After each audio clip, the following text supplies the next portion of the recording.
आपल्या जवळ आहे, परंतु माणसाला कळत नाही, हे दुर्भाग्य आहे.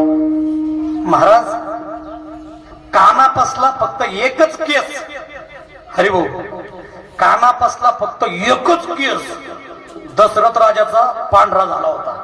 ऐकताय ना तुम्ही? ऐका बरं का. कानापासला फक्त एकच केस दशरथ राजाचा पांढरा झाला होता. दशरथ राजा सकाळी मुकुट घालत असताना, जसं मी आता फेटा घातला ना, जसं मुकुट घालत असताना दशरथ राजाने बघितलं की त्यांचा कानापासला एक केस पांढरा झाला.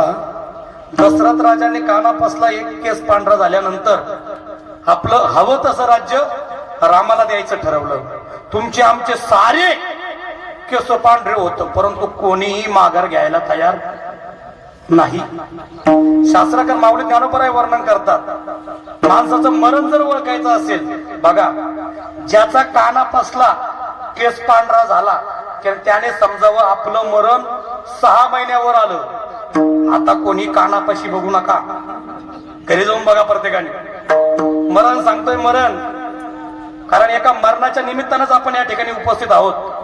कानापासला एक केस पांढरा झाला का समजून घ्यायचं